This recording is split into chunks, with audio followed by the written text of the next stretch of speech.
សូមជម្រាបសួរខ្ញុំឈរចន្ទថាជាគ្រូគណនេយ្យប្រចាំសាកលវិទ្យាល័យវណ្ណដាគណនេយ្យ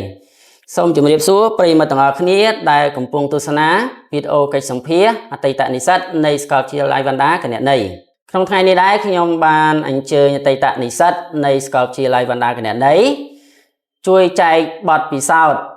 និងចែករំលែកតាក់ទងនឹងការបង្កើតអាជីវកម្មផ្ទាល់ខ្លួនរបស់គាត់ជម្រាបសួរបងអូនចាជម្រាបសួរលោកគ្រូ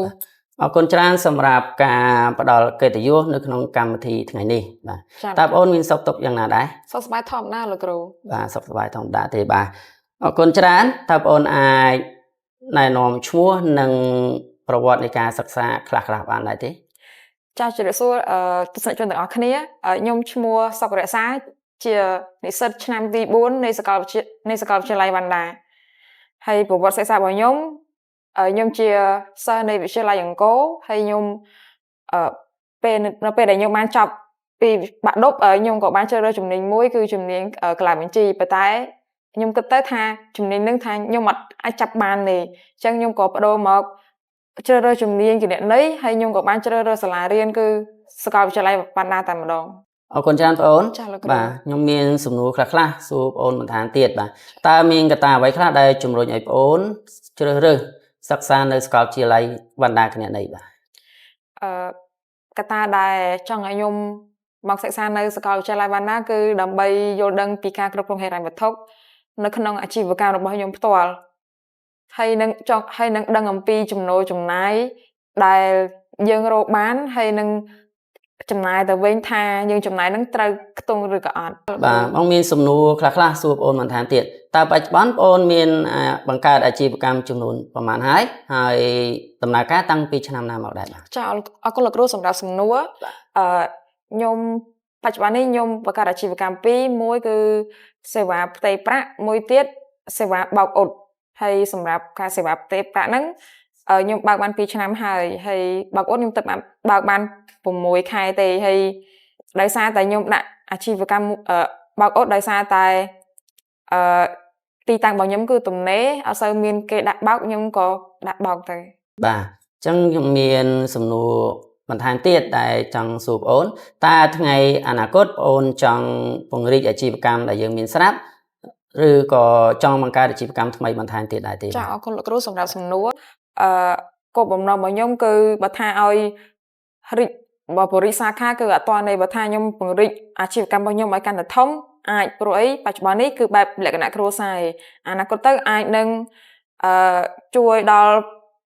អមមីងដែលគាត់អត់ទាន់មានប្រាក់ចំណូលអាចនឹងមកធ្វើការនឹងដើម្បីរកប្រាក់ចំណូលបន្ថែមសម្រាប់ចិញ្ចឹមគ្រួសាររបស់គាត់អរគុណច្រើនបងអូនបាទតើបងអូនមានចំណាប់អារម្មណ៍យ៉ាងណាដែរដែលបានសិក្សានៅសាកលវិទ្យាល័យវណ្ណដាគណនេយ្យសម្រាប់ចំណាប់អារម្មណ៍របស់ខ្ញុំដែលខ្ញុំបានមកសិក្សានៅក្នុងសាកលវិទ្យាល័យវណ្ណដាឆ្នាំទី1គឺបានបង្រៀនឲ្យខ្ញុំមកយល់ដឹងពី cycle គណនេយ្យហើយខ្ញុំក៏បានទៅធ្វើការនៅក្រុមហ៊ុនឯកជនមួយឲ្យខ្ញុំដឹងថាអ្វីទៅជាគណនេយ្យអ្វីទៅជាការកត់ត្រាបញ្ជីស្នាមអ្វីត្រូវជាចំណូលចំណាយដែលយើងត្រូវកត់ចូលកត់ចេញហើយខ្ញុំក៏បានមកយកវាមកប្រើប្រាស់នៅក្នុងអាជីវកម្មរបស់ខ្ញុំផ្ទាល់ដើម្បីឲ្យខ្ញុំងាយស្រួលក្នុងការគ្រប់គ្រងសាច់ប្រាក់របស់ខ្ញុំដែលខ្ញុំរកចំណូលចូលបានហើយចំណាយទៅវិញឲ្យត្រូវខ្ទង់ផងដែរអរគុណច្រើនបងអូនបាទជាចុងក្រោយតើបងអូនមានអ្វីផ្ដាំទៅបងប្អូនដែលជាសិស្សដែលជានិស្សិតដែលគាត់ស្រឡាញ់ជំនាញគណនេយ្យដែរទេបាទចាអរគុណលោកគ្រូសម្រាប់សំណួរសម្រាប់មតិយោបល់មតិផ្ញើផ្ដាំទៅបងប្អូនឬក៏បងដែលចង់ឲ្យយល់ដឹងពីគណនេយ្យសវនកម្មនិងពន្ធដារច្បាប់បងអាចជ្រើសរើសមករៀននៅសាកលវិទ្យាល័យវណ្ណដាបានគ្រប់សាខាដែលបងប្អូនរស់នៅហើយអត្ថប្រយោជន៍ដែលសាលាបានផ្ដល់មកឲ្យយើងគឺយើងរៀនតែ2ឆ្នាំ8ខែទេមានរយៈពេលខ្លីជាងសាលាទូទៅអាចទទួលបានសញ្ញាបត្រលឿនជាងសាលាផ្សេងហើយខាងគណនេយ្យគឺទីផ្សារទូលំទូលាយយើងធ្វើការនៅតាមស្ថាប័នណាក៏បានដែរហើយមួយទៀតសម្រាប់បងណាដែលចង់យល់ដឹងច្បាស់ថា